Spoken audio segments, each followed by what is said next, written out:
الحمدللہ رب العالمین والصلاة والسلام علی رسولہ الکریم وعلی آلہ واصحابہ اجمعین الی یوم الدین۔ محترم ذمہ داران جماعت، SIO جامعہ اسلامیہ یونٹ کے ذمہ داران اور محترم سامعین، خواتین و حضرات، السلام علیکم ورحمۃ اللہ وبرکاتہ۔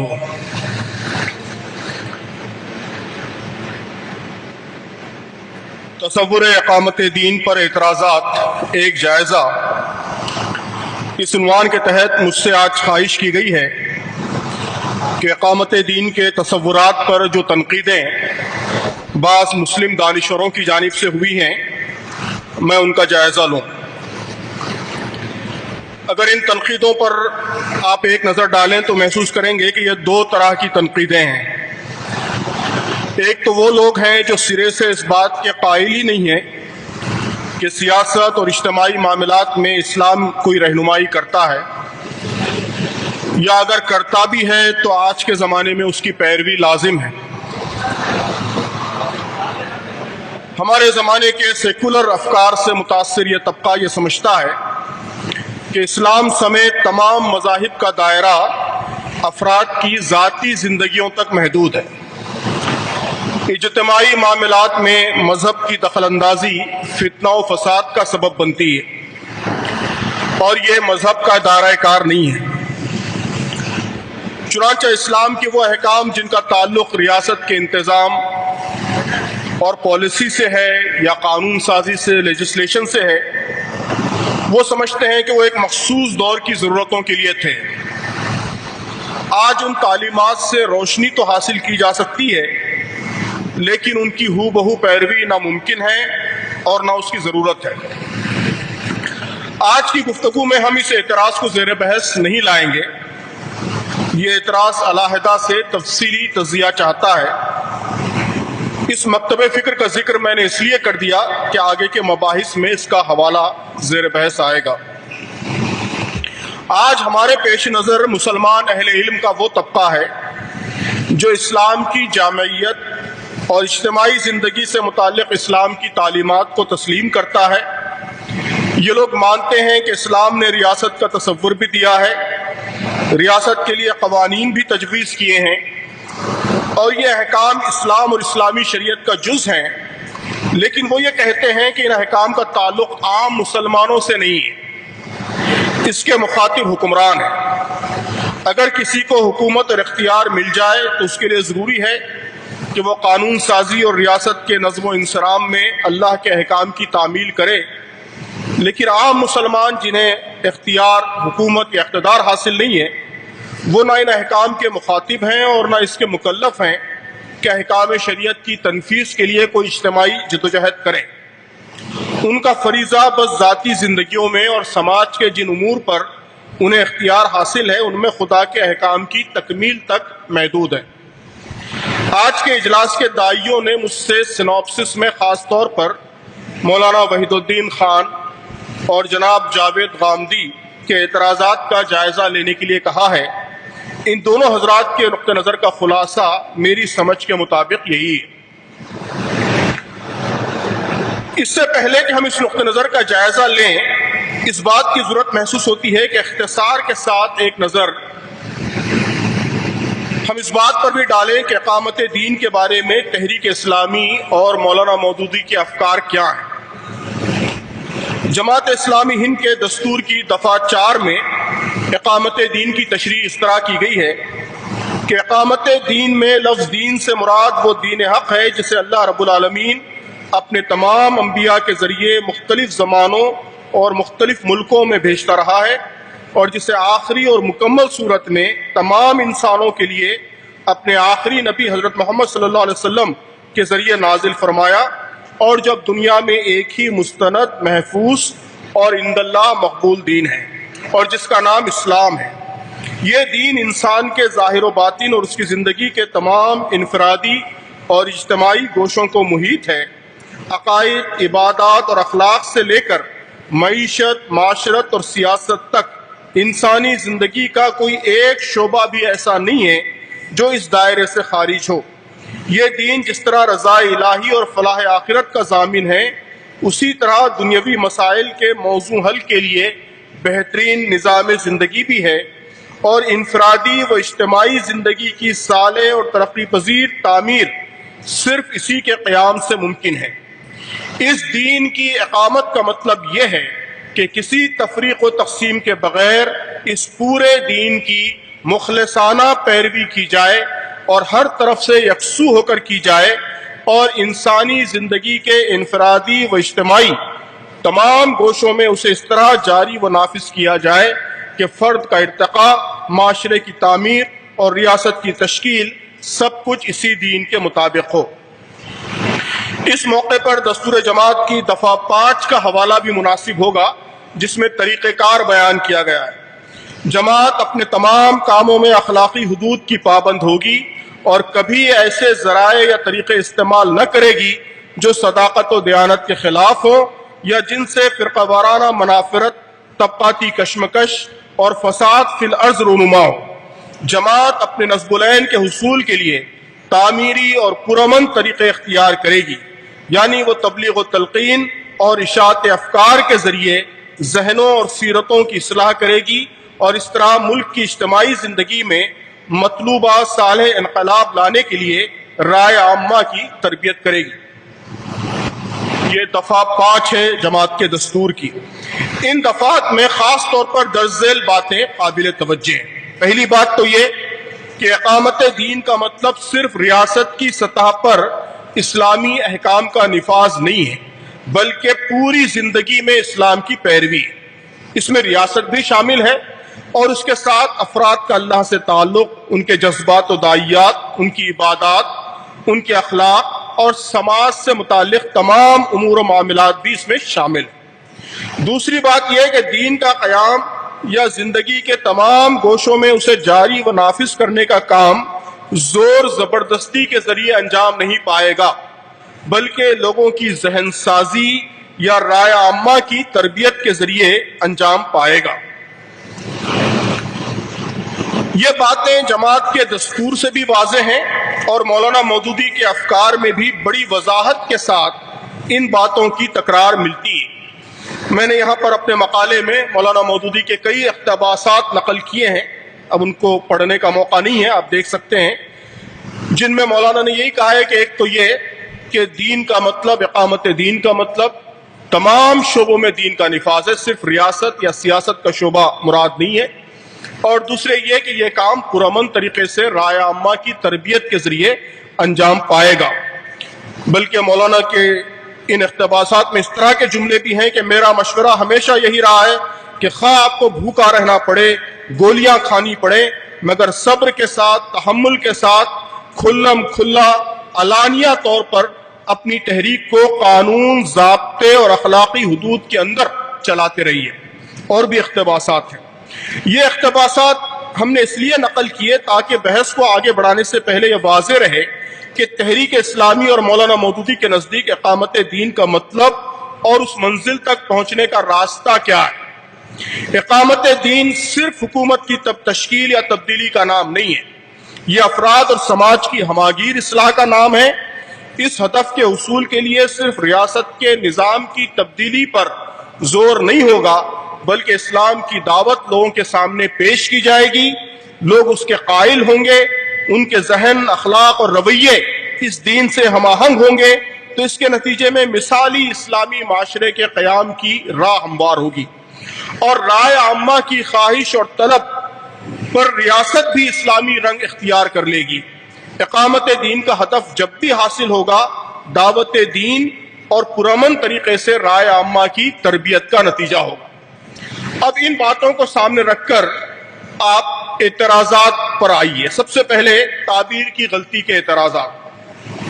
تعبیر کی غلطی آپ جانتے ہیں، مولانا وحید الدین خان صاحب کی کتاب ہے، اور اس میں تصور اقامت دین پر جو اعتراضات کیے گئے ہیں ان کا خلاصہ میرے خیال میں 3 نکات میں نے نوٹ کیے ہیں اس کے خلاصے کے طور پر۔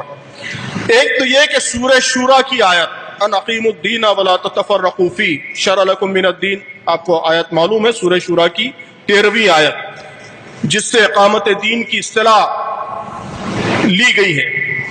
تو اس آیت میں دین کا مطلب دین کا وہ حصہ ہے جو تمام انبیاء کی دعوت میں مشترک ہے۔ وہ کہتے ہیں کہ چونکہ اس میں نوح، ابراہیم، ان سب انبیاء کا ذکر ہے تو اس لیے یہاں جو دین مراد ہے وہ دین کا وہ حصہ ہے جو تمام انبیاء کی دعوت میں مشترک ہے، اور یہ حصہ صرف توحید، رسالت اور آخرت یعنی اسلام کے بنیادی عقائد تک محدود ہے۔ اس لیے یہاں اسلام کے بنیادی عقائد کی دعوت اور ان کے قیام کا حکم ہے، پورے دین یا پوری شریعت کے قیام کا حکم نہیں ہے۔ اور سورہ صف کی آیت هو الذی ارسل رسولہ بالہدی ودین الحق لیظہرہ علی الدین کلہ ولو کرہ المشرکون، اس آیت سے بھی آپ سب واقف ہیں۔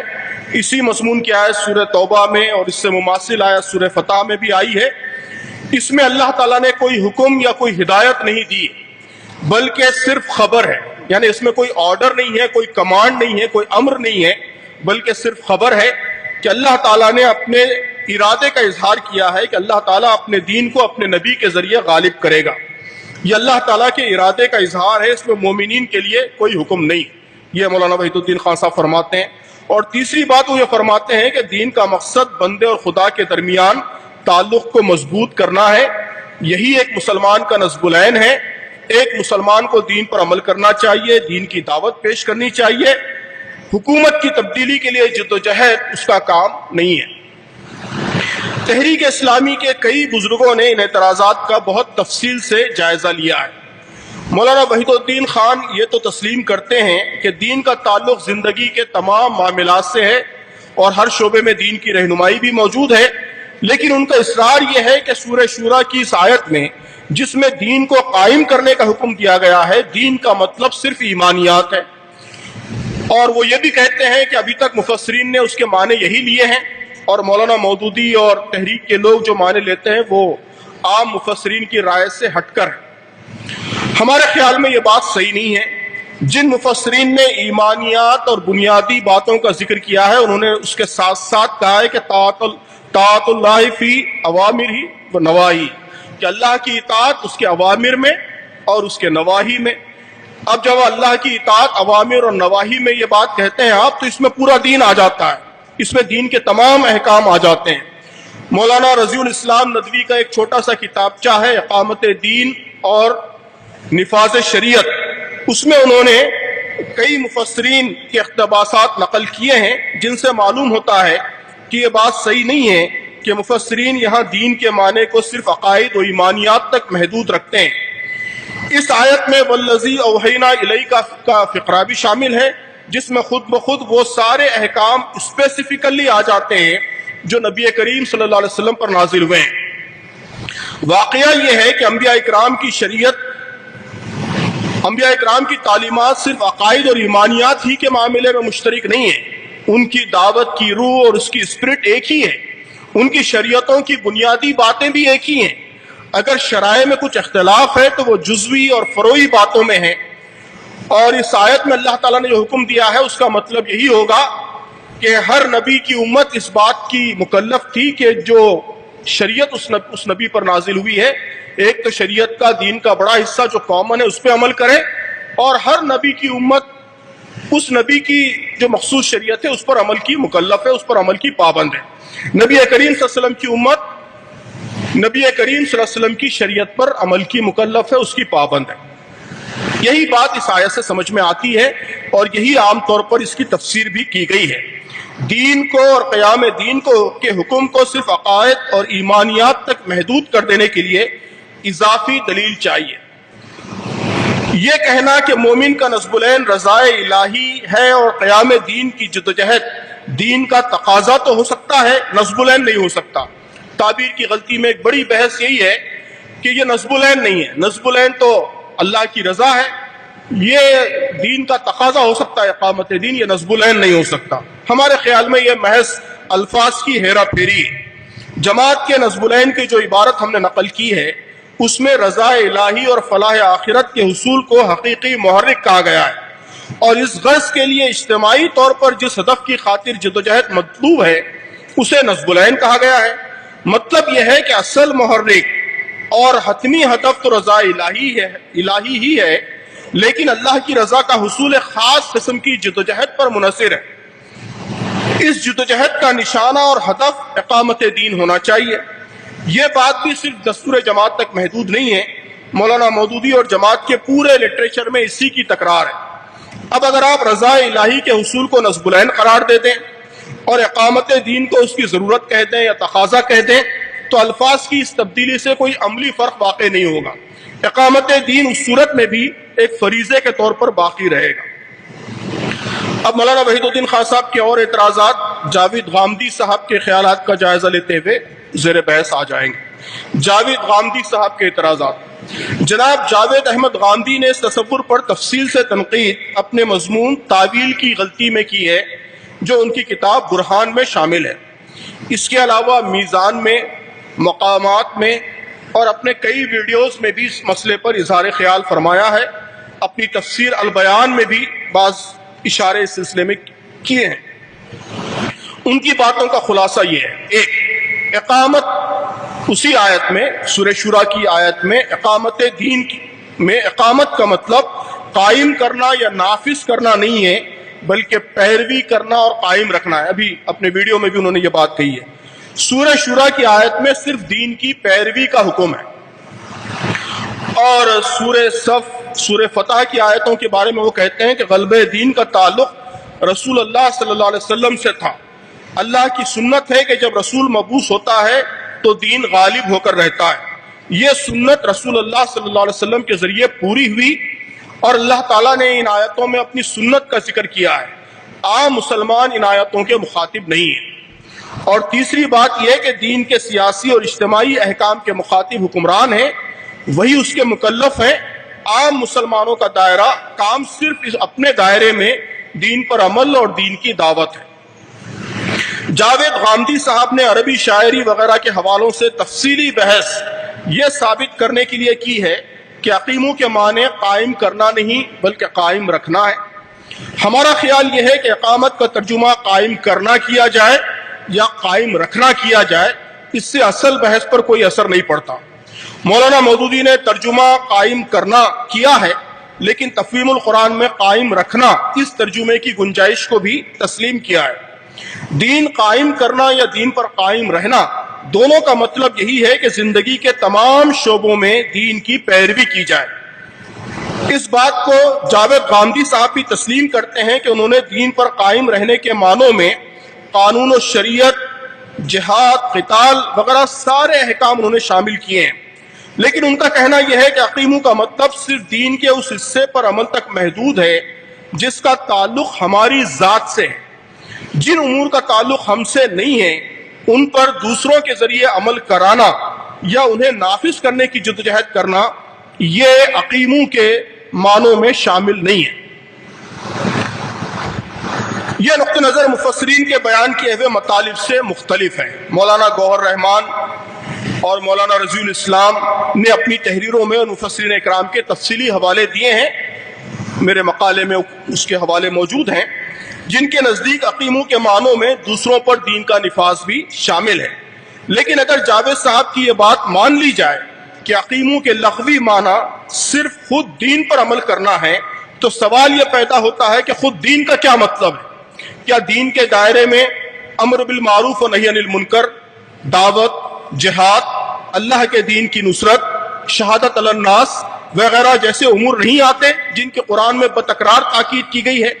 جب یہ سب احکام دین ہیں اور دین کا جز ہیں، اور غامدی صاحب تسلیم کرتے ہیں کہ دین کا جز ہیں، نصرت دین پر انہوں نے جو کچھ کلام کیا ہے اس سے معلوم ہوتا ہے کہ اسے تسلیم کرتے ہیں، تو اقیمو کے دونوں معنوں میں جو معنی بھی لیے جائیں، اقامت دین کے اندر یہ سب کام خود بخود شامل ہو جاتے ہیں۔ یعنی اگر اقیمو کا مطلب صرف یہ ہے کہ دین کے جو مطالبات میری ذات سے متعلق ہیں ان کی تکمیل کی جائے، تب بھی دوسروں تک اللہ کے دین کی دعوت پہنچانا، جہاد، نصرت دین، امر بالمعروف وغیرہ کے احکام میری ذات سے متعلق ہی ہیں، اس لیے ان کی تعمیل یہ اقامت دین کا تقاضا ہی ہے۔ واقعہ یہ ہے کہ اقامت دین کا حکم کسی ایک آیت تک محدود نہیں ہے، قرآن کی پوری اسکیم میں اسے مرکزی ذمہ داری کی حیثیت حاصل ہے۔ قرآن نے اس کام کو کئی اصطلاحوں میں بیان کیا ہے: اظہار دین، قیام قسط، قیام عدل، شہادت علی الناس، امر بالمعروف و نہی عن المنکر، دعوت دین۔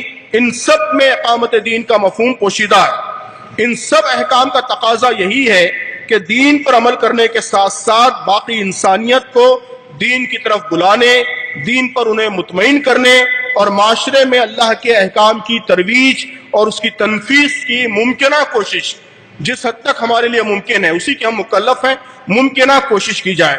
مولانا مودودی اور اسلامی تحریکیں انہی باتوں کو اقامت دین کہتی ہیں۔ غامدی صاحب قرآن کے بہت سے احکام کو نبی کریم صلی اللہ علیہ وسلم کے ساتھ مخصوص کر دیتے ہیں، حالانکہ عام قاعدہ یہ ہے کہ قرآن میں اللہ تعالیٰ نے حضرت صلی اللہ علیہ وسلم کو مخاطب کر کے جو احکام دیے ہیں وہ تمام مسلمانوں کے لیے ہیں، الا یہ کہ نبی کریم صلی اللہ علیہ وسلم کے لیے ان کی تخصیص کی کوئی واضح دلیل موجود ہو۔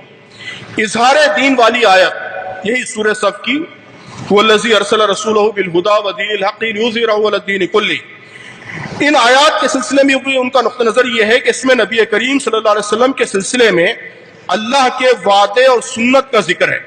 وہ یہاں المشرکون کا ترجمہ عرب کے مشرک اور دین کلہ کا ترجمہ عرب کے ادیان کرتے ہیں۔ اس تخصیص کی بھی کوئی دلیل اس کے سوا نہیں دیتے کہ غلبہ دین رسول کے سلسلے میں انبیاء کی سنت ہے۔ اس میں کوئی شک نہیں کہ اللہ تعالیٰ نے نبی صلی اللہ علیہ وسلم کے لیے دین کا غلبہ مکمل فرمایا۔ سورہ صف کی اس آیت میں لیظہرہ کے الفاظ دلالت کر رہے ہیں کہ یہاں اظہار دین کو نبی کے مشن اور مقصد کے طور پر بیان کیا گیا ہے۔ یہاں صرف اللہ کے ارادے کا ہی اظہار نہیں ہے بلکہ نبی صلی اللہ علیہ وسلم کے مشن اور مقصد بعثت کا بھی ذکر ہے۔ صرف غلبہ دین کے الہی ارادے کا ذکر مقصود ہوتا تو نبی کی بعثت کا ذکر اور اس کے بعد اظہار دین کے ذکر کے ساتھ لام تعلیل لیظہرہ، لام تعلیل کی ضرورت نہیں تھی۔ آپ سب عربی جانتے ہیں، واقف ہیں کہ لیظہرہ کا مطلب ہے تاکہ دین غالب ہو۔ بعثت اس لیے ہوئی نبی کی تاکہ دین غالب کرے۔ تو یہ جو لام تعلیل ہے اس سے معلوم ہوتا ہے کہ یہاں نبی کا مشن اور نبی کا مقصد بعثت بیان کیا جا رہا ہے۔ بے شک غلبہ دین اللہ ہی کا منصوبہ ہے، لیکن اللہ تعالیٰ اپنے اس منصوبے کو نبی کے ذریعے مکمل کرنا چاہتا تھا۔ اس نے نبی کو مبعوث کیا، اسی وجہ سے اسے نبی کا مشن کہا جاتا ہے۔ اگر یہ نبی کا مشن اور ان کا کام تھا تو نبی کے بعد آپ کی امت کا کام کیوں نہیں ہوگا؟ غامدی صاحب غلبہ دین کی سنت الہی کا تذکرہ اس طرح کرتے ہیں گویا اللہ تعالیٰ اس سنت کی تکمیل اپنے تکوینی امر کے ذریعے کرتا ہے۔ اگر اللہ تعالیٰ کا مقصود یہ ہوتا کہ کن کہہ دے اور غلبہ ہو جائے تو نبی کو بھیجنے کی کوئی ضرورت نہیں تھی۔ اسلامی تاریخ میں فرقہ جبریہ نے خدا کے تکوینی اور تشریعی احکام میں بڑا مغالطہ کیا تھا۔ زیر بحث فکر میں یہی مغالطہ، کنفیوژن غلبہ دین کی سنت کے معاملے میں محسوس ہوتا ہے۔ واقعہ یہ ہے کہ ان آیتوں میں ارسال رسول کا ذکر واضح طور پر اس بات کی دلیل ہے کہ اظہار دین کی سنت الہی نبی کی جدوجہد کے ذریعے پوری ہوگی۔ نبی اللہ کی رہنمائی میں لیکن اپنے آزاد ارادے کے ساتھ اظہار دین کی جدوجہد کرتا ہے، فیصلے کرتا ہے، سیاسی حکمت عملی بناتا ہے، جہاد کرتا ہے، معاہدے کرتا ہے، جہاں ضرورت ہو لڑتا ہے اور جہاں ضرورت ہو صلح کرتا ہے، دعوت، ہجرت اور جہاد کے مراحل سے گزرتا ہے، اپنی تدبیروں سے خدا کی مشیت کے تحت اس سنت کی تکمیل کرتا ہے۔ اللہ نے نبی کے اسوے کو تمام مسلمانوں کے لیے نمونہ قرار دیا ہے۔ آپ صلی اللہ علیہ وسلم کا کام اب اس امت کو جاری رکھنا ہے۔ غلبہ دین کے مشن کو نبی صلی اللہ علیہ وسلم کے ساتھ مخصوص کر دینے اور امت کو اس سے مستثنا کر دینے کے لیے کوئی واضح دلیل موجود نہیں ہے، خصوصاً اس لیے کہ دیگر اور نصوص ایسے موجود ہیں جن سے معلوم ہوتا ہے کہ دین کا غلبہ بعد کے زمانوں میں بھی اللہ تعالیٰ کو مطلوب ہے۔ قرآن مجید میں کہا گیا ہے، تمام مسلمانوں کو مخاطب کر کے کہا گیا ہے، نبی کے لیے نہیں، کہ وَلَا تَهِنُوا وَلَا تَحْزَنُوا وَأَنْتُمُ الْأَعْلَوْنَ إِن كُنتُم مُؤْمِنِينَ۔ تمام مسلمانوں کو کہا گیا ہے کہ تم غالب ہوگے۔ وعد اللہ الذین آمنوا منکم وعملوا الصالحات لیستخلفنہم فی الارض، یہ بھی تمام مسلمانوں کو مخاطب کر کے کہا گیا ہے۔ حدیث میں ہے کہ اسلام دنیا میں غالب ہونے کے لیے آیا ہے، سرنگوں ہونے کے لیے نہیں آیا ہے۔ امام مسلم نے اپنی صحیح میں کتاب الامارت کے تحت ایک پورا باب باندھا ہے جس کا عنوان ہے کہ میری امت کا ایک گروہ ہمیشہ حق پر قائم رہے گا اور اپنے مخالفوں پر غالب آئے گا۔ اسی طرح کا ایک باب امام بخاری نے صحیح بخاری میں کتاب الاعتصام بالکتاب والسنہ کے تحت باندھا ہے۔ ان ابواب میں کئی حدیثیں بیان کی گئی ہیں جن میں کہا گیا ہے کہ اہل حق کا ایک گروہ اسلام کے لیے جدوجہد کرتا رہے گا اور اسے غلبہ ملے گا۔ مثلا صحیح مسلم میں حضرت معاویہ سے مروی ایک حدیث بیان کی گئی ہے کہ جس شخص کی اللہ بھلائی چاہتا ہے اسے دین کی سمجھ دیتا ہے اور ہمیشہ ایک جماعت مسلمانوں کی حق پر لڑتی رہے گی اور غالب آئے گی ان پر جو ان سے لڑے قیامت تک۔ تو مطلب یہ کہ دین کا غلبہ یہ صرف رسول کی حد تک اللہ کو مقصود تھا، یہ صحیح نہیں ہے۔ بعد کے زمانوں میں بھی اللہ کو مقصود ہے، اس سلسلے میں بے شمار نصوص موجود ہیں۔ تو ان نصوص کی موجودگی میں دین کے غلبے والی آیتوں کو صرف نبی کریم صلی اللہ علیہ وسلم تک مخصوص کر دینا یہ کوئی معقول بات محسوس نہیں ہوتی۔ اس مختصر مقالے میں تفصیلی شرعی دلائل کی گنجائش نہیں ہے۔ جو ضروری باتیں ہو سکتی ہیں وہ عرض کر دی گئی ہیں۔ جو لوگ اور تفصیل سے مطالعہ کرنا چاہیں وہ اس موضوع پر لکھی گئی بعض اہم کتابوں کو دیکھ سکتے ہیں۔ اب تک جن کتابوں کے حوالے آئے ہیں ان کے علاوہ مولانا عروج قادری کی کتاب اقامت دین فرض ہے اور امت مسلمہ کا نصب العین، اور مولانا صدر الدین اصلاحی کی کتاب فریض اقامت دین، اور مولانا جلال الدین عمری کی کتاب معروف و منکر، ان کا مطالعہ مفید ہوگا۔ ہم اس موقع پر اس موضوع کو ایک اور پہلو سے یعنی عقل عام کامن سینس کے پہلو سے بھی زیر بحث لانا چاہتے ہیں۔ پہلی بات، دونوں معترض بزرگ یہ بات مانتے ہیں کہ اسلام نے اجتماعی امور سے متعلق تفصیلی ہدایات دی ہیں اور ان ہدایات کی تعمیل آج کے دور میں بھی ضروری ہے، اور یہی انسان کی فلاح اور کامیابی کا خدائی نسخہ ہے۔ سوال یہ پیدا ہوتا ہے کہ جب اللہ نے اپنے بندوں کے لیے ایک اجتماعی نظام کو پسند کیا ہے تو پھر آج بندوں کے درمیان اس کو متعارف کرانے، اسے جاری کرنے کا کیا انتظام ہے؟ ایک زمانے میں نفاذ کا یہ کام، تنفیذ کا یہ کام اللہ نے اپنے رسولوں سے لیا تھا۔ اب اگر آج عام مسلمان اس کے نفاذ کی جدوجہد کے مکلف نہیں ہیں تو پھر یہ کام کس کے ذمے ہے؟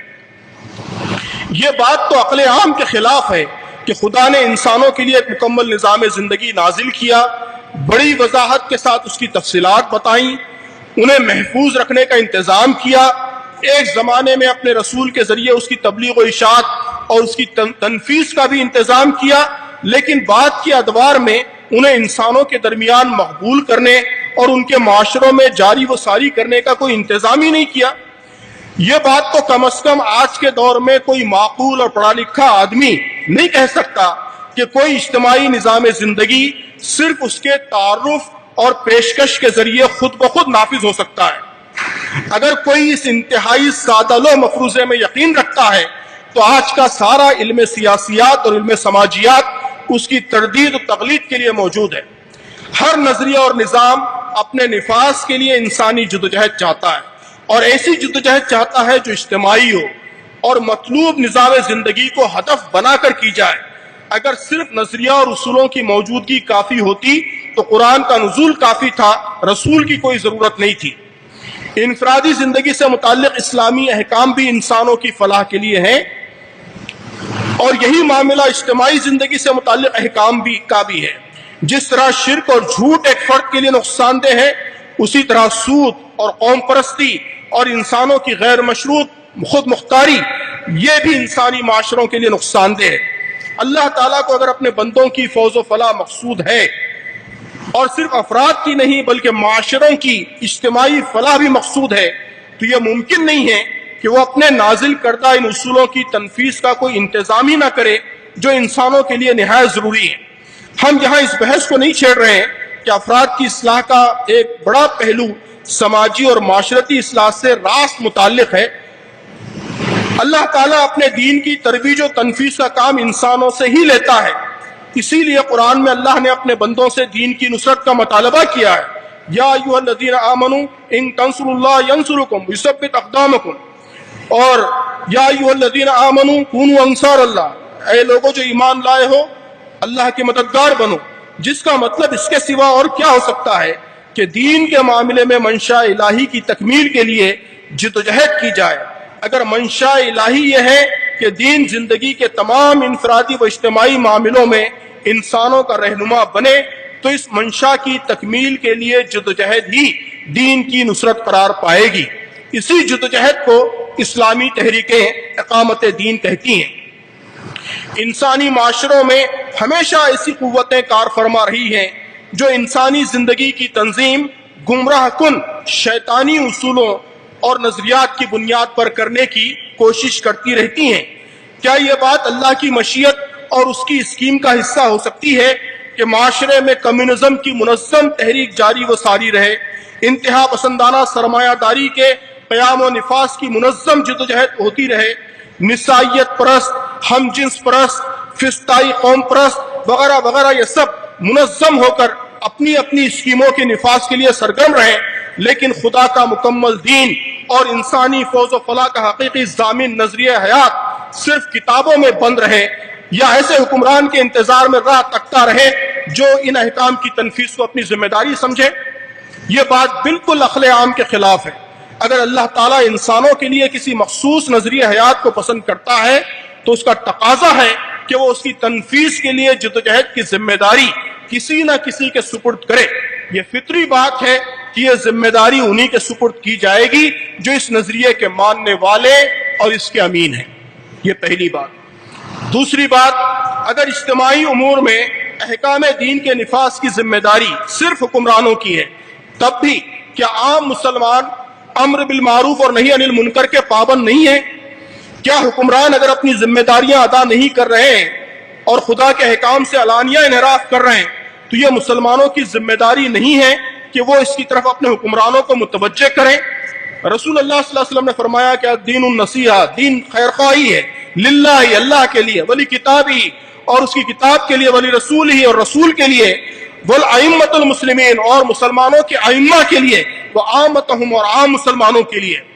ابو سعید خدری رضی اللہ تعالیٰ عنہ کہتے ہیں کہ مروان نے عید کے دن ممبر نکلوایا اور نماز عید سے پہلے خطبہ شروع کر دیا تو ایک شخص نے کہا، مروان آپ نے سنت کے خلاف کیا، ایک تو آپ نے اس دن ممبر نکالا حالانکہ اس دن ممبر نہیں نکالا جاتا، پھر آپ نے نماز سے پہلے خطبہ شروع کر دیا حالانکہ نماز سے پہلے خطبہ نہیں ہوتا۔ ابو سعید فرماتے ہیں کہ اس شخص نے اپنا وہ حق ادا کیا جو اس پر تھا۔ اللہ کے رسول کو میں نے فرماتے سنا، پھر آپ نے وہ حدیث نقل کی کہ جو زبان برائی دیکھے اور زبان سے روک سکتا، ہاتھ سے روک سکتا ہاتھ سے روکے، زبان سے روک سکتا ہو زبان سے روکے وغیرہ۔ ایک حدیث مبارکہ میں فرمایا گیا کہ عنقریب ایسے حکمران ہوں گے جنہیں تم پہچانتے ہوگے اور ان کا انکار کرو گے، بس جس کسی نے ان کی حقیقت پہچان لی وہ بری ہوگا، جس کسی نے برملا ان کا انکار کیا وہ سلامتی کے راستے پر ہوگا سوائے ان کے جو راضی ہو گیا اور ان کی اطاعت کرنے لگا۔ صحابہ نے عرض کیا، اے اللہ کے رسول، کیا ایسے عمرہ کے خلاف ہمیں قتال نہیں کرنا چاہیے؟ آپ نے فرمایا، جب تک وہ نماز ادا کرتے رہیں ایسا مت کرنا۔ امام مسلم نے اپنی صحیح میں جہاں اس حدیث کا باب باندھا ہے، اس باب کا موضوع ہی رکھا ہے کہ اس بات کا باب کہ اگر عمرہ شریعت کی خلاف ورزی کریں تو ان کی نکیر واجب ہے، یعنی جو حکمران خدا کے احکام کی کھلی نافرمانی کریں ان کے خلاف خروج اور قتال کے لیے تو کچھ اور شرائط ہیں، لیکن ان کی نکیر اور ان کو معروف کی تلقین اور اسلام کے نفاذ کے لیے ان کو آمادہ کرنا، یہ کام تو ہر حال میں اہل ایمان کو انجام دینا ہے۔ یہی اقامت دین ہے۔ اور تیسری بات، آج کے زمانوں میں ملکوں کے نظام اور قوانین کے لیے صرف حکمران ذمہ دار نہیں ہوتے، عوام بھی ذمہ دار ہوتے ہیں۔ دنیا کے بیشتر ملکوں میں تو جمہوری نظام ہے۔ جمہوری نظام کی تو تعریف ہی یہی ہے کہ وہاں قانونی طور پر اصل حکمران عوامی ہوتے ہیں، حکومت کے کام انہی کے منتخب نمائندے انجام دیتے ہیں۔ ملک کی قانون سازی اور پالیسی سازی عوامی رجحانات کے مطابق ہی ہوتی ہے۔ اس لیے اب تو یہ بحث بالکل غیر متعلق ہے کہ حکمرانی سے متعلق احکام دین کے مخاطب صرف حکمران ہیں، عوام نہیں ہے۔ اب یہ بات ساری دنیا میں مسلمہ ہے کہ جمہوری حکومتوں میں جو پالیسیاں بھی بنتی ہیں ان کے لیے وہاں کے عوام پوری طرح ذمہ دار ہیں۔ عوام کے سامنے جواب دے اور عوام کے ووٹ سے منتخب حکومت اگر خدا کے احکام کی کھلی خلاف ورزی کرتی ہے اور وَمَن لَّمْ يَحْكَمْ بِمَا أَنزَلَ اللَّهُ کی تصویر بنی رہتی ہے تو اس معاشرے میں رہنے والے مسلمان کیسے اس کی ذمہ داری سے بری ہو سکتے ہیں؟ برات کی ایک ہی شکل ممکن ہے، اور وہ یہ کہ وہ معاشرے کو اسلام کے نفاذ کے لیے تیار کرنے کی بساط بھر کوشش کرتے رہیں۔ بلا شبہ وہ کسی ایسے کام کے مکلف نہیں ہے جو ان کی طاقت اور استعداد سے باہر ہو، لیکن جو کچھ ان کے بس میں ہے اس جدوجہد کی ذمہ داری سے وہ کیسے بری ہو سکتے ہیں؟ اسلام میں اجتماعی ذمہ داری کا تصور بھی پایا جاتا ہے۔ ہم کو ایسے واضح نصوص بھی ملتے ہیں جن میں سماج کی اجتماعی خرابیوں کے لیے سماج کے ہر فرد کو ذمہ دار قرار دیا گیا ہے۔ قرآن مجید میں آیا ہے کہ وَاتَّقُوا فِتْنَةً لا تصیبن الذین ظلموا منکم خاصہ، کہ بچو اس فتنے سے جس کی شامت مخصوص طور پر انہی لوگوں تک محدود نہ رہے گی جنہوں نے تم میں سے گناہ کیا ہو، اور جان رکھو کہ اللہ سخت سزا دینے والا ہے۔ جاوید غامدی صاحب اس آیت کی تفسیر میں لکھتے ہیں، آپ نوٹ کیجئے، فرماتے ہیں کہ دنیا میں خدا کا قانون یہی ہے کہ بعض اوقات ایک گروہ کے جرائم کی سزا پوری قوم کو بھگتنا پڑتی ہے۔ یہ اس سے متنبہ فرمایا ہے کہ اپنے رویے کی اصلاح کر لو، ورنہ اندیشہ ہے کہ اس طرح کے کسی فتنے میں مبتلا ہو جاؤ گے جو پوری جماعت بلکہ آئندہ نسلوں کو بھی اپنی لپیٹ میں لے لیا کرتا ہے۔ اللہ کے دین میں اسی بنا پر لوگوں کو پابند کیا گیا ہے کہ دوسروں کو بھی بھلائی کی تلقین کریں اور برائی سے روکیں۔ حدیث میں آیا ہے کہ اگر کسی قوم میں گناہ کے کام کیے جاتے ہوں اور ان کاموں کو روکنے کی کوشش نہ کی جائے تو قریب ہے کہ اللہ تعالیٰ ان سب کو عذاب میں گرفتار کر لے۔ یہ ساری حدیثیں جو میں نقل کر رہا ہوں وہ صحیح حدیثیں ہیں اور ان کے حوالے مقالے میں موجود ہیں۔ آخری پوائنٹ یہ ہے اس سلسلے کا کہ کسی نظریے پر پختہ ایمان کا لازمی تقاضا یہ ہوتا ہے کہ اس کے نفاذ کے لیے جدوجہد کی جائے۔ یہی انسانی فطرت ہے۔ اگر کوئی یہ سمجھتا ہے کہ اسلام کے اجتماعی احکام پر عمل ضروری نہیں ہے، جیسا کہ میں نے پہلے اپنی گفتگو کی ابتدا میں ایک مکتب فکر کا حوالہ دیا تھا، تو اگر کوئی اس طرح کی سوچ رکھتا ہے تو اس کا معاملہ مختلف ہے۔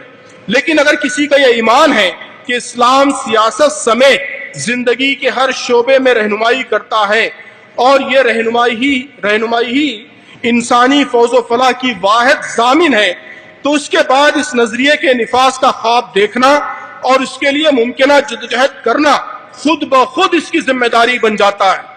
زندگی کے مشن اور نصب العین کا گہرا تعلق اعتقاد یعنی بلیف سسٹم سے ہوتا ہے۔ ہر مشن اور نصب العین کسی اعتقاد کی پیداوار ہوتا ہے اور ہر پختہ عقیدہ کسی نصب العین کو لازماً جنم دیتا ہے۔ آپ اس بات پر خاص توجہ فرمائیں کہ ہر مشن اور نصب العین کسی اعتقاد کی، کسی بلیف کی پیداوار ہوتا ہے، اور ہر پختہ عقیدہ کسی نہ کسی نصب العین کو لازماً جنم دیتا ہے۔ بلیف سسٹم یعنی اعتقاد اور زندگی کے مشن، لائف مشن کے درمیان یہ گہرا تعلق آج علم انتظام، سماجی نفسیات، سماجیات وغیرہ کا مسلمہ اصول ہے۔ جو لوگ مینجمنٹ سائنس سے متعلق ہیں وہ جانتے ہیں کہ بڑی بحث اسٹریٹجیکل پلاننگ میں اسی بات پر ہوتی ہے کہ بلیف میں اور مشن میں کیا ریلیشن ہے، دونوں میں گہرا تعلق ہوتا ہے۔ ان سب علوم میں یہ بحثیں موجود ہیں کہ آدمی اپنے بارے میں اور دیگر انسانوں اور کائنات کے بارے میں جو نقطہ نظر رکھتا ہے، جو بلیف سسٹم رکھتا ہے، جن قدروں اور اصولوں کو اپنے لیے اور دیگر انسانوں کے لیے درست اور صحیح سمجھتا ہے، جسے ویلیو سسٹم کہتے ہیں، اسی سے اس کی زندگی کا مشن تشکیل پاتا ہے۔ کسی بھی میدان میں تبدیلی کی ضرورت پر پختہ یقین آدمی کو اس تبدیلی کی تحریک چلانے پر مجبور کرتا ہے۔ اس لیے اقامت دین کا نصب العین اس عقیدے کا لازمی نتیجہ ہے کہ اسلام اللہ کا دین ہے اور اسی میں انسانوں کی نجات ہے۔ عقلی اعتبار سے یہ ممکن ہی نہیں ہے کہ آدمی کا عقیدہ تو اسلام میں ہو لیکن اس کا نصب العین اسلام کا قیام نہ ہو۔ عقلی اعتبار سے یہ ممکن ہی نہیں ہے کہ آدمی کا یقین اسلام میں ہو لیکن اس کا نصب العین اسلام کا قیام نہ ہو۔ اگر آج میں کینسر کی ایک نئی دوا ایجاد کر لوں اور میرے اندر یہ مستحکم یقین پیدا ہو جائے کہ اس دوا سے کینسر کا ہر مریض لازماً شفا پائے گا، اور یہ کہ اس انمول دوا کی ترویج اس وقت عالم انسانیت کی ایک بڑی ضرورت ہے، تو اس عقیدے کا لازمی نتیجہ یہ نکلے گا کہ اس دوا کی ترویج، اس کا قبول عام اور ملک کے نظام صحت میں اس کی قبولیت یہ میرا نصب العین بن جائے گا۔